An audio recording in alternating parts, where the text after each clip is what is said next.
Oke, shalom semuanya. Kembali lagi bersama kami di ibadah online Radiance Community. Dan luar biasanya kita sudah memasuki bulan Juli, minggu pertama di bulan Juli. Dan untuk seterusnya kita akan membahas tentang melayani. Kita akan membahas tentang pelayanan.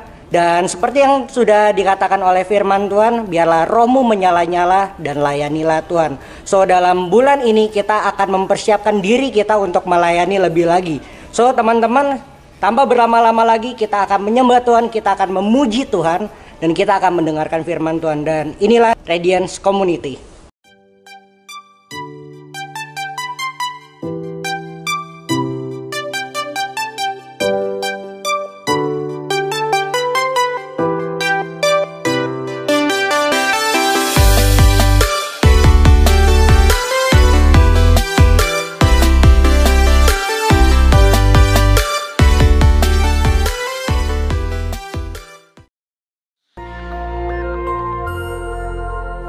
Shalom Bapak Ibu Saudara sekalian.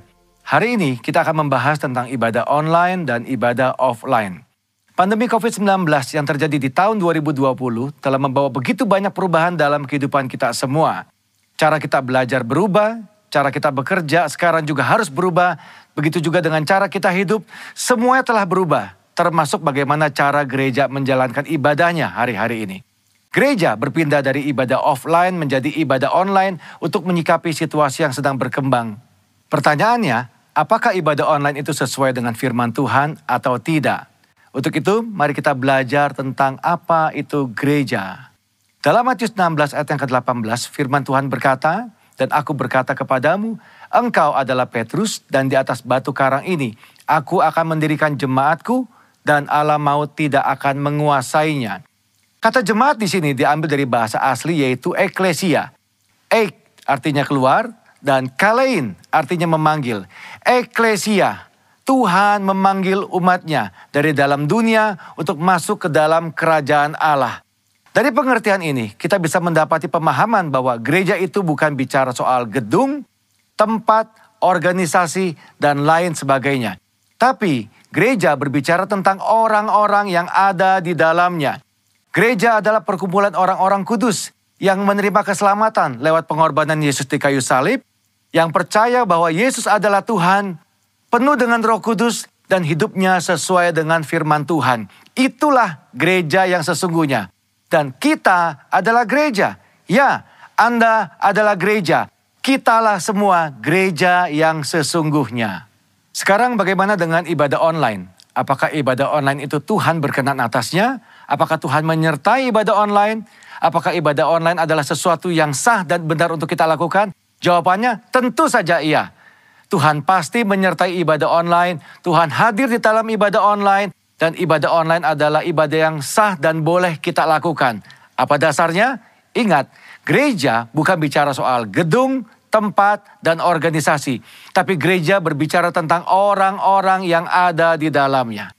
Bagi sebagian orang, mereka merasa bahwa beribadah online rasanya berbeda dengan pada waktu ibadah offline. Tentu saja Bapak Ibu Saudara, berkumpul bersama dengan 100 orang rasanya pasti berbeda dengan berkumpul bersama 2 atau 3 orang seperti yang sedang kita lakukan sekarang. Tapi ingat, jangan pakai perasaan. Datang kepada Tuhan, pakai iman, jangan pakai perasaan. Yohanes 4 ayat 23-24 firman Tuhan berkata seperti ini. Tetapi saatnya akan datang dan sudah tiba sekarang, bahwa penyembah-penyembah benar akan menyembah Bapa dalam roh dan kebenaran, sebab Bapa menghendaki penyembah-penyembah demikian. Allah itu roh, dan barang siapa menyembah Dia harus menyembahnya dalam roh dan kebenaran.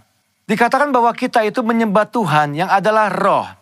Roh itu tidak bisa dibatasi oleh ruang dan waktu. Artinya, ibadah kita juga seharusnya tidak dibatasi oleh ruang dan waktu. Kenapa? Karena Tuhan bisa datang kapanpun, dimanapun, dan dengan cara apapun. Tuhan adalah pribadi yang tidak bisa dibatasi oleh ruang, waktu, dan tempat. Begitu juga seharusnya dengan ibadah-ibadah kita. Apakah masih ingat peristiwa pencurahan Roh Kudus di zaman para rasul? Mereka tidak punya gedung yang bagus, Mereka tidak berkumpul di tempat yang mewah.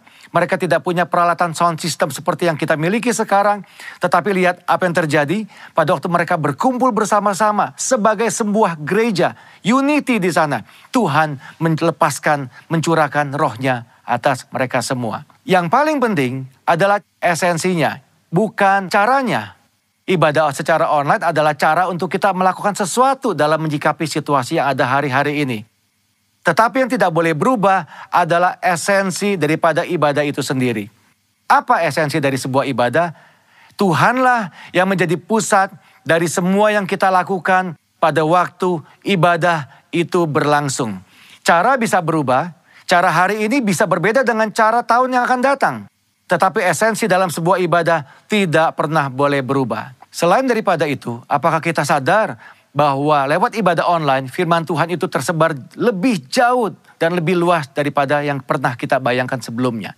Dengan kata lain, ibadah secara online ini mempercepat penyebaran Injil, seperti yang diperintahkan dalam amanat agung. Sekarang kita akan membahas bagian terakhir. Apakah setelah pandemi ini berakhir, kita tidak perlu lagi datang ke gereja atau mengikuti ibadah offline seperti sebelumnya? Tentu saja tidak, Bapak Ibu Saudara sekalian.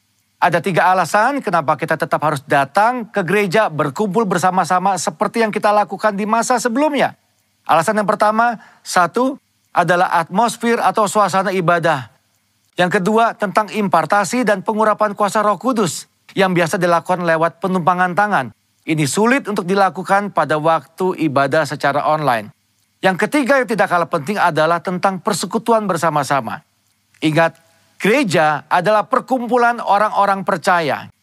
Disebut kumpulan karena memang jumlahnya lebih dari 1. Dan di dalam perkumpulan ini ada rasa saling di dalamnya.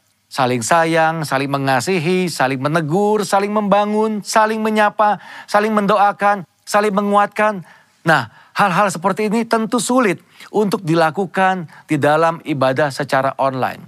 Pada dasarnya kita adalah makhluk sosial. Tuhan menciptakan kita tidak untuk sendirian. Kita perlu untuk bertemu, berinteraksi satu sama lain kepada saudara-saudara seiman kita. Apakah Bapak Ibu Saudara tidak kangen untuk kembali beribadah bersama-sama dengan teman-teman kita sebelumnya? Kembali saling sapa, saling tegur, bertemu dengan gembala kita sendiri. Ayo jangan tinggalkan ibadahmu hari-hari ini. Tuhan Yesus tetap dekat dengan kita. Tuhan menyertai kita semua. Shalom.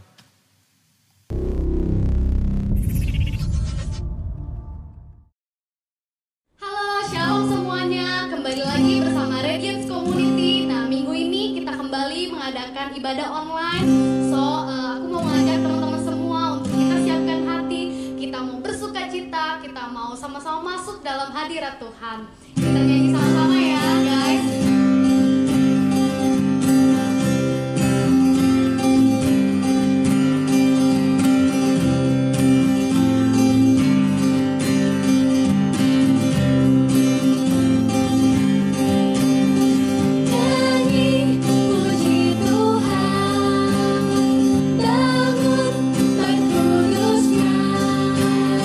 Di tempat ini Yesuslah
hadirat Tuhan.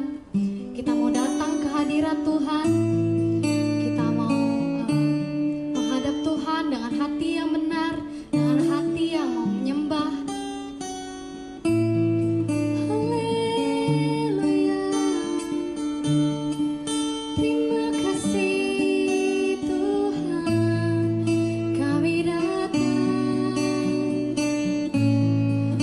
kami sembah Tuhan Yesus. Haleluya. Kau baik Tuhan, Kau yang buka jalan, Kau yang berkuasa. Terima kasih Tuhan. Haleluya.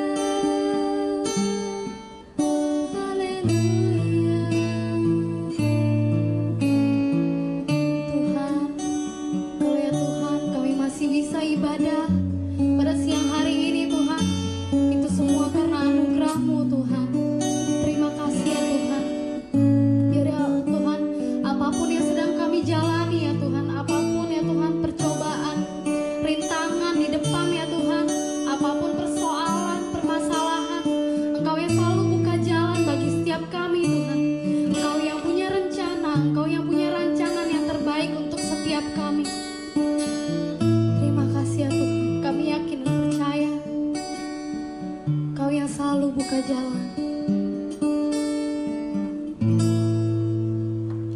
Dia buka jalan saat tiada jalan, dengan cara yang ajaib dibukanya jalanku.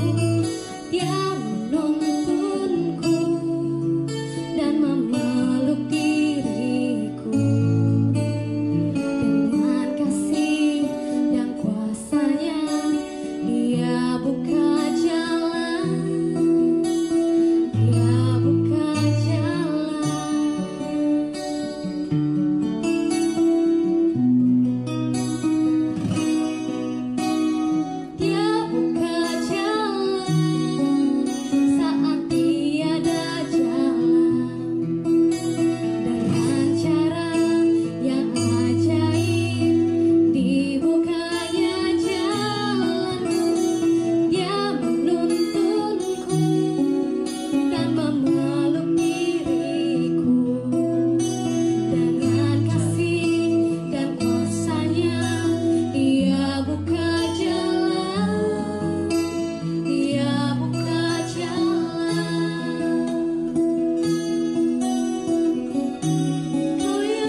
Kami percaya Tuhan, rancangan-Mu rancangan yang terbaik, rancangan yang terindah.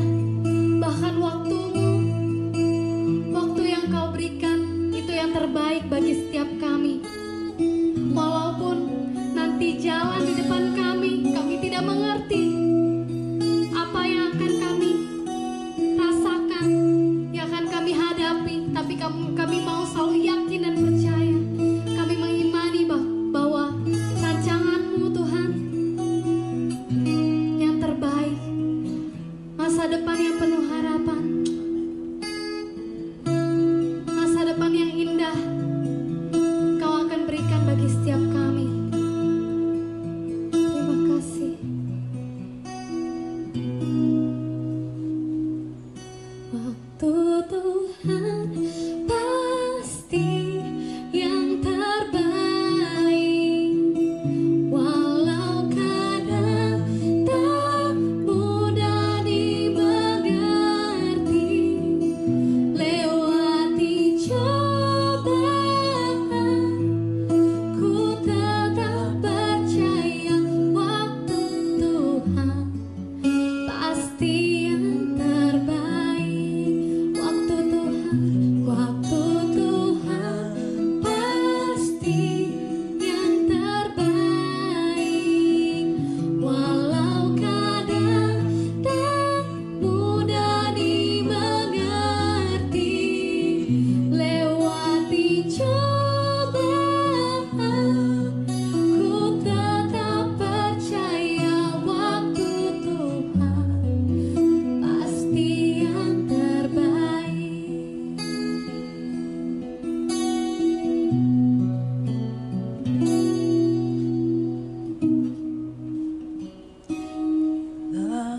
Izinkan sesuatu terjadi. Ku percaya semua untuk kebaikanku. Bila nanti telah tiba waktumu, ku percaya kuasa-Mu memulihkan hidupku. Bila Kau izinkan sesuatu terjadi,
Terima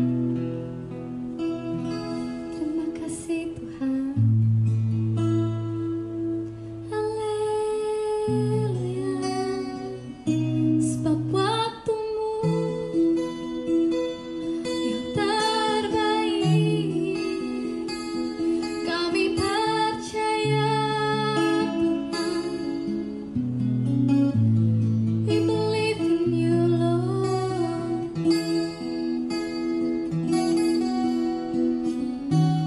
Kami percaya Tuhan bahwa tiada yang mustahil.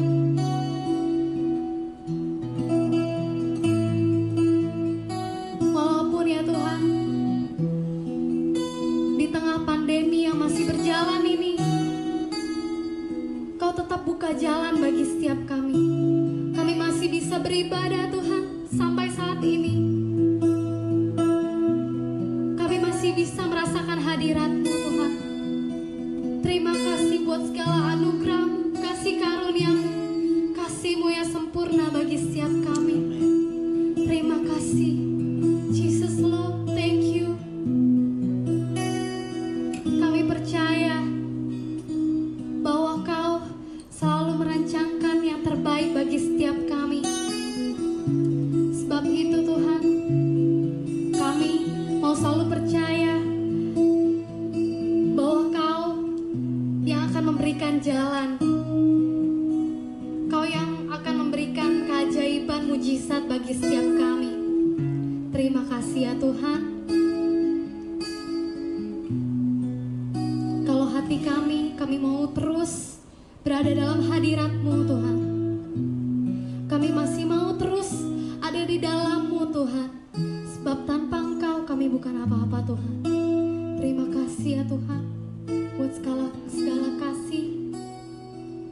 kasih-Mu, kuasa-Mu bagi setiap kami. Kekuatan-Mu Tuhan. Terima kasih ya Tuhan.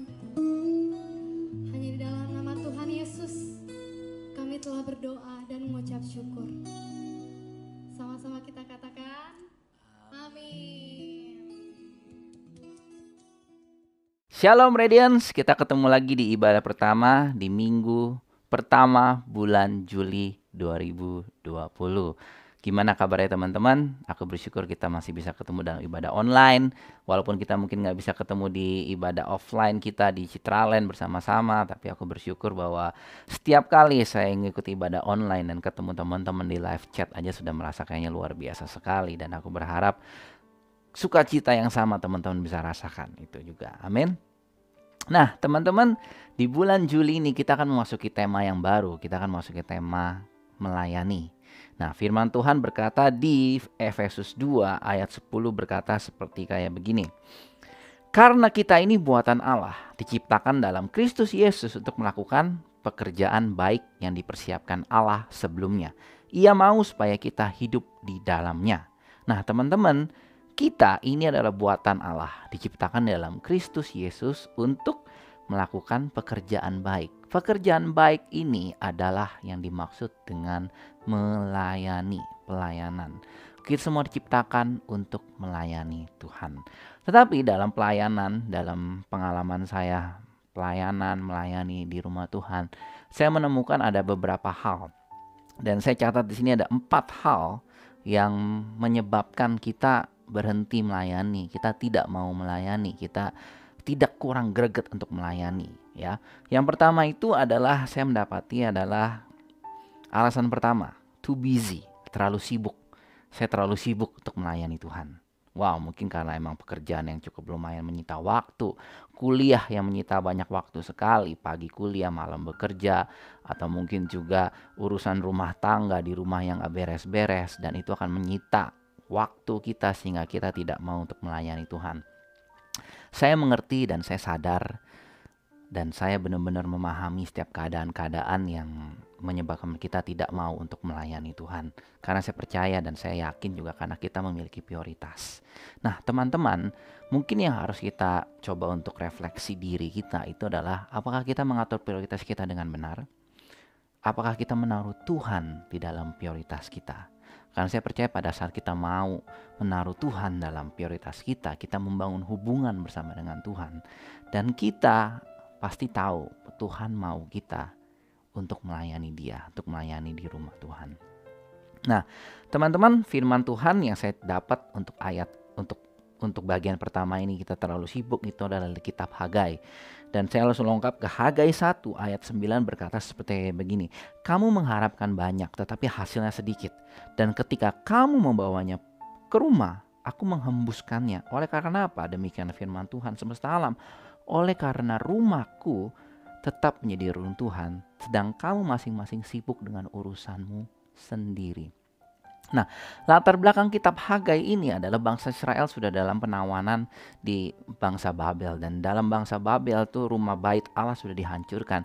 Dan orang Israel yang ada di Babel itu mereka diminta untuk go on, untuk hidup tetap seperti biasanya, beranak cucu dan memiliki pekerjaan ladang. Tapi pada saat mereka diberikan kesempatan untuk melakukan pekerjaan yang mereka lakukan biasanya, berkeluarga, bekerja, mereka melupakan pembangunan bait rumah Tuhan. Dan ini firman Tuhan berkata bahwa sampai firman Tuhan berkata 2 kali, perhatikanlah keadaanmu. Kamu kerja capek-capek, kamu banting tulang, kamu benar-benar banting tulang dalam pekerjaan kamu. Tapi pada saat kamu nyampe ke rumah, Tuhan bilang di sini, aku menghembuskannya. Kenapa? Karena kamu melupakan pembangunan rumah Tuhan. Nah, teman-teman, saya nggak mau nakut-nakutin teman-teman, cuman saya mau refleksikan dalam kehidupan kita. Are we too busy to serving God? Apa kita terlalu sibuk sehingga kita tidak untuk melayani Tuhan? Nah, itu harus kita jawab masing-masing. Nah, buat saya pribadi, saya kenapa memutuskan mau untuk melayani Tuhan? Bukan karena saya pun sibuk, teman-teman juga tahu saya bekerja. Tapi kenapa saya memutuskan masuk dalam rumah Tuhan dan melayani Tuhan? Karena itu melatih diri saya untuk menjadi tidak egois. Karena dalam melayani Tuhan, melayani di rumah Tuhan, saya menaruh semua kepentingan saya dan saya belajar untuk menaruh kepentingan orang lain di atas kepentingan saya. Dan itu bukan suatu hal yang mudah. Mungkin teman-teman akan berpikir, saya aja gak diperhatiin, kenapa saya harus memperhatikan orang? Seperti kayak begitu. Tapi firman Tuhan sendiri pun berkata sebaliknya. Tuhan Yesus saja sudah mau mati buat engkau. Kok engkau tidak mau melayani Dia?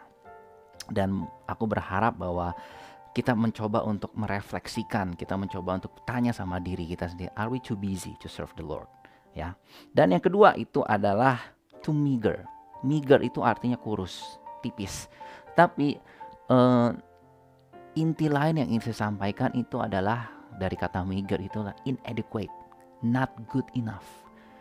Alasan kedua kita segan, kita tidak mau untuk melayani Tuhan itu adalah kita merasa diri kita kurang baik. Kita merasa diri kita kurang benar. Kita merasa diri kita kurang punya waktu. Kita merasa diri kita kurang punya tenaga. Kurang punya kapasitas untuk melayani Tuhan. Kurang punya uang. Kurang punya, atau mungkin kurang suci untuk melayani Tuhan. Nah, ini adalah suatu konsep yang sangat salah sekali. Teman-teman, mari kita buka di kitab Keluaran 3. Ada 4 perkataan Musa dan mau kita pelajari, ya. Musa pun mirip seperti saya, mirip seperti kita, atau mungkin saya mirip seperti Musa pada saat Tuhan mau kita melayani.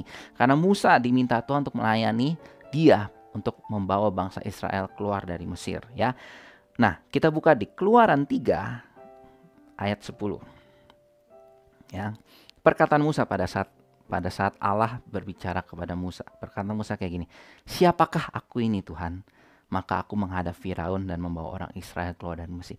Inilah perkataan meagernya Musa. I'm not good enough, Lord. Pada saat kita diminta untuk melayani, saya siapa? Keluarga gua latar belakangnya kayak begini loh. Gua nggak memiliki kehidupan yang suci. Gua hidup gua berantakan, gitu loh. Gua nggak akan bisa. Saya nggak akan bisa. Itu perkataan Musa. Siapa saya? Musa mencoba berpikir latar belakang saya ini pembunuh dulu. Saya pelarian. And I'm not good enough to serve you, Lord. Tapi firman Tuhan berkata seperti ini. Lalu firman Tuhan ayat 12 berkata, bukankah aku menyertai engkau? Bukan firman Tuhan juga berkata, segala perkara dapat kutanggung dalam Kristus yang memberi kekuatan kepadaku.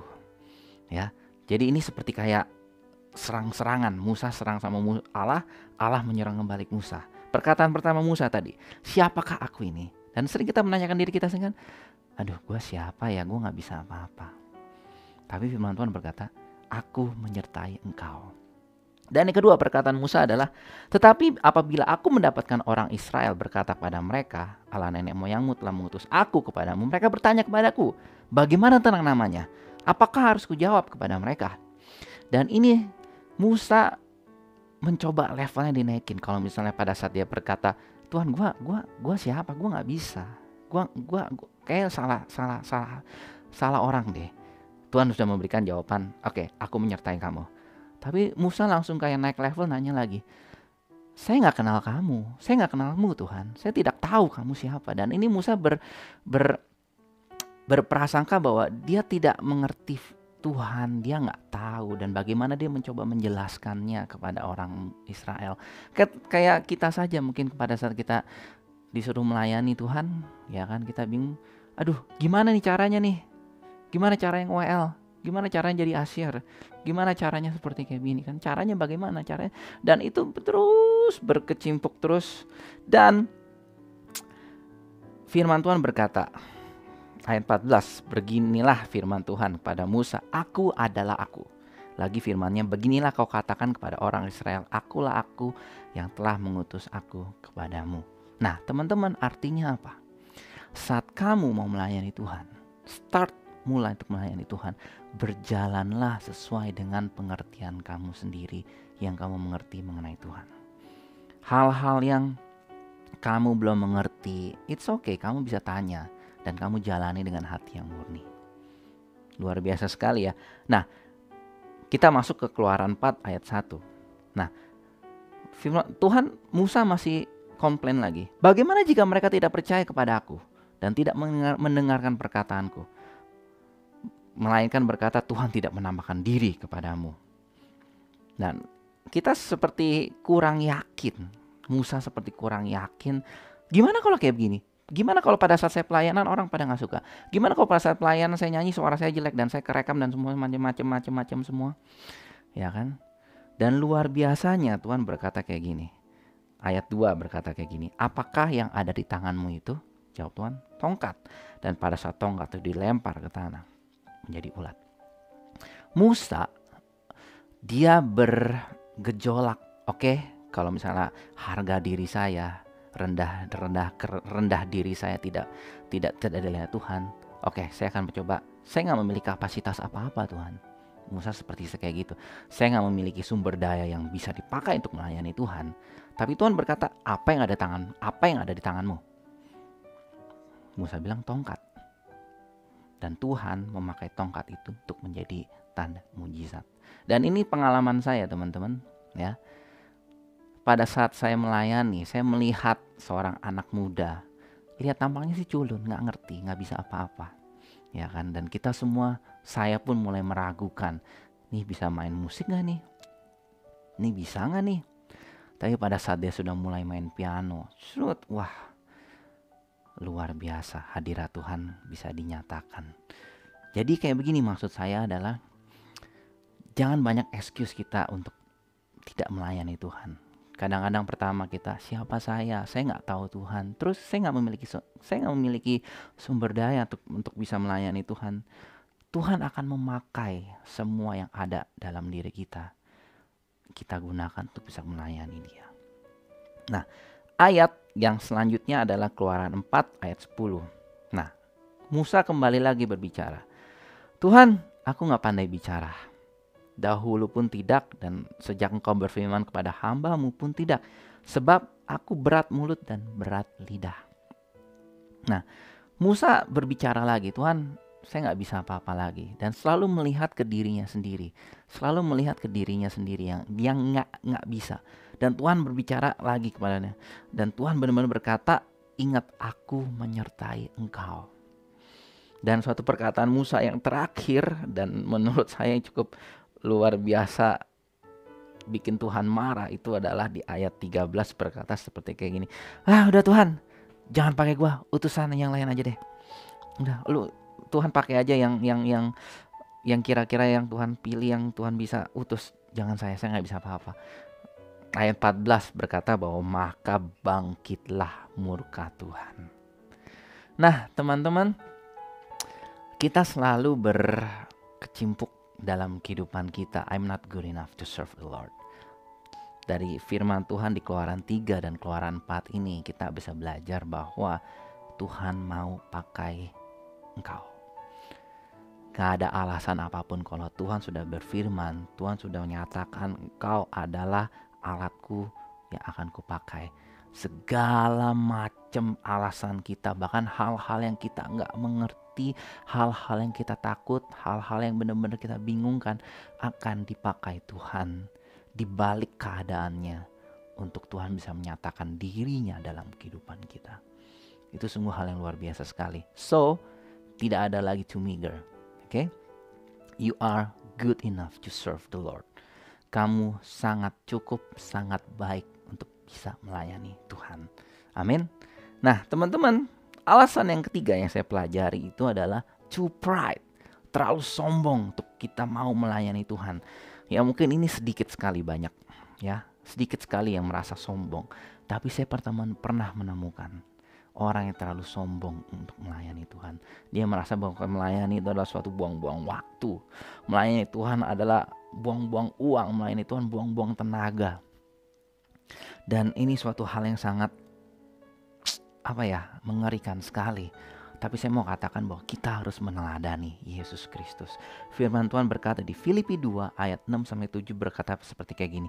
Yang walaupun dalam rupa Allah tidak menganggap kesetaraan dengan Allah itu sebagai milik yang harus dipertahankan. Melainkan mengosongkan dirinya sendiri dan mengambil rupa seorang hamba dan menjadi sama seperti manusia. Tuhan Yesus sendiri yang adalah Allah. Dia mengosongkan dirinya dan mengambil rupa sebagai hamba.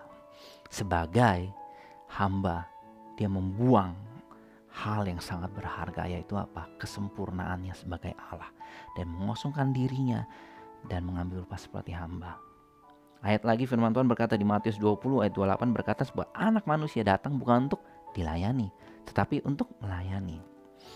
Dari dua firman ini kita mau belajar. Jangan sombong untuk melayani itu. Sehingga kita tidak mau melayani Tuhan. Amin. Nah, firman Tuhan yang keempat yang saya catat adalah kenapa kita tidak segan untuk melayani Tuhan. Yang terakhir ini yang paling gak enak menurut saya adalah too bitter. Kita kecewa sama Tuhan. Sehingga kita menutup diri kita dalam segala pekerjaan Tuhan. Bahkan kita menutup diri kita dengan hubungan kita dengan Tuhan. Nah teman-teman, firman Tuhan berkata di Matius 11 ayat 6. Berbahagialah orang yang tidak menjadi kecewa dan menolak aku. Artinya apa? Akan banyak orang yang kecewa. Akan banyak orang yang kecewa. Tetapi firman Tuhan berkata berbahagialah mereka yang tidak kecewa. Betul? Saya dapati bahwa dalam pelayanan gesekan pasti ada. Masalah itu pasti ada. Dan itu membuat kita ada suatu hati yang ganjel, yang mungkin tidak kecewa, kita tawar hati. Dan itu hal yang memang harus terjadi. Karena firman Tuhan sendiri berkata bahwa besi menajamkan besi. Kalau teman-teman ambil gelas dengan gelas dan teman-teman aduin akan bunyi ting. Itulah indahnya kalau menurut saya. Ya, saya punya kesaksian teman-teman. Saya pernah kecewa dalam melayani Tuhan. Dan pada saat kurang lebih tahun 2005-2006 dan ada kesempatan saya untuk belajar ke luar negeri, ke Cina. Dan itu saya pakai itu untuk pelarian.